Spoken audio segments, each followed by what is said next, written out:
Assalamualaikum warahmatullahi wabarakatuh. Sahabat Culibon, salam kopi pahit. Sudah lama kita tidak bertegur sapa, sahabat pencinta bonsai dimanapun berada. Hari ini kita akan menikmati kembali proses mendongkel pohon sancang.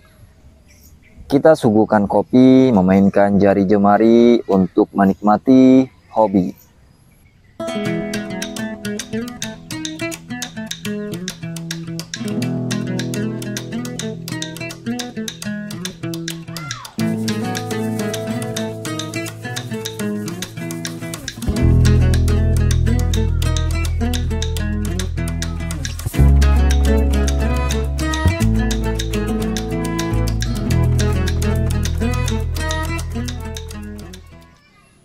Salah satu kesenangan ternikmat ketika kita menikmati hobi, menjalani proses, hingga menuai hasil. Nah, pada cerita kali ini kita berkebun, menanam pohon merupakan salah satu refleksi untuk diri sendiri. Saya di sini mencoba memindahkan pohon sancang yang sangat kecil ini dengan proses membuat liukannya untuk saya tanam di dalam tanah.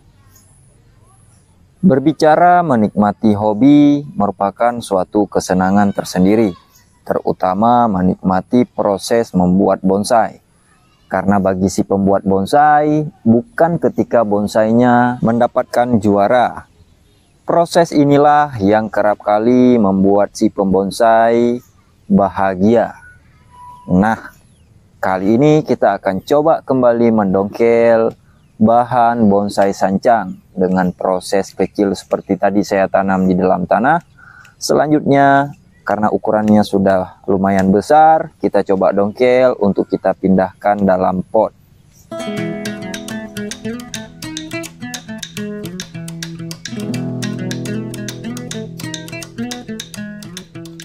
Setiap pohon adalah makhluk hidup. Memperlakukannya dengan penuh kasih sayang merupakan suatu kebahagiaan bagi kita.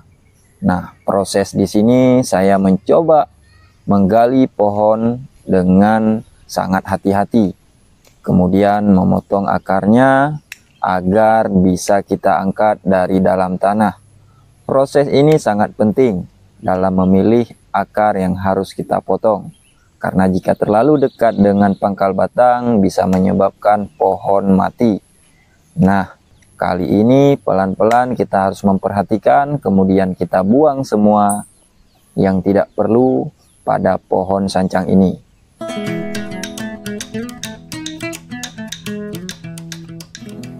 Setelah mendapatkan pohon sancang ini, selanjutnya kita masukkan ke dalam ember air. Sembari menunggu terkelupasnya jamur pada akar, kita proses dulu dengan pohon sancang yang kecil satu ini. Sancang kecil ini merupakan hasil dari tanam stek yang saya biarkan tumbuh liar di dalam polybag ini. Selanjutnya kita pangkas daunnya, kemudian kita buka polybagnya untuk kita lihat bentuk akar di dalam tanah ini. Hasilnya pun sangat unik, akarnya tumbuh tidak terarah. Tapi inilah yang menjadi karakter keunikan tersendiri dari bahan bonsai yang kita biarkan tumbuh liar. Tahapan selanjutnya yang saya lakukan di sini adalah memasukkan bahan bonsai sancang ini ke dalam pot. Media yang saya gunakan di sini adalah pasir malang. Jadi di sini sembari membersihkan tanah-tanah, kemudian membuatnya masuk ke dalam pot. Selanjutnya kita tambahkan pasir malang.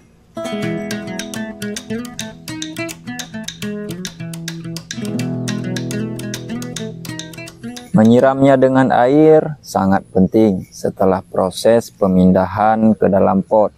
Nah, di sini saya menyiramnya pelan-pelan. Kita lihat akarnya yang membuat batang daripada sancang ini menggantung. Proses ini harus kita lakukan agar pohon yang kita pindahkan ke dalam pot ini tidak stres yang bisa menyebabkan mati. Ini dia bentuk akar atau gaya yang lahir dari proses tumbuh liar.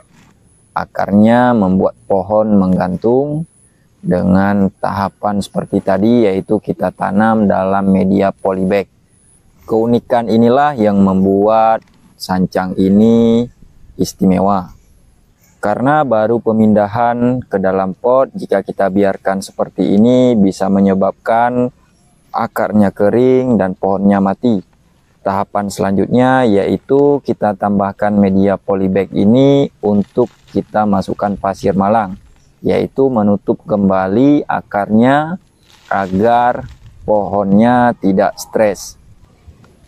Pasir malang ini kita tambahkan sampai menutup akar semua. Yang tersisa adalah batangnya. Selanjutnya kita siram dengan air kembali agar meresap ke dalam tanah. Seperti yang saya katakan tadi, saya di sini menggunakan media pasir malang karena proses penyerapan air lebih cepat dan tidak menyebabkan akarnya berjamur karena medianya yang terlalu lembab.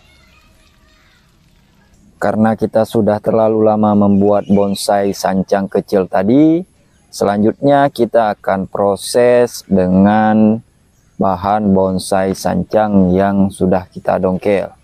Di sini saya menggunakan media pasir kali yang saya campurkan dengan tanah humus yang saya beli. Sepanjang perjalanan menikmati bahan bonsai sancang, pasir kali adalah media teraman yang membuat bahan yang kita dongkel bisa tumbuh kembali. Dari semua bahan sancang yang saya proses seperti ini, sejauh ini belum ada yang mati. Karena pasir kali menyerap air, kemudian suhu tanahnya juga dingin. Setelahnya saya menyiram dengan air sampai tanahnya jenuh.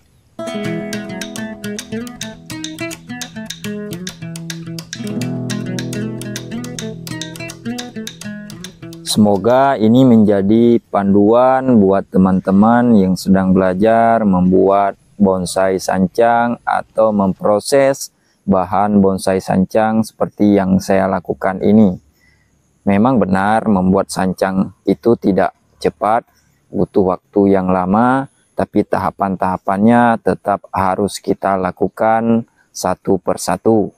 Semoga di cerita selanjutnya bisa menginspirasi teman-teman semua. Sekian dari saya, sampai jumpa kembali, sahabat Culibon, salam kopi pahit. Assalamualaikum warahmatullahi wabarakatuh.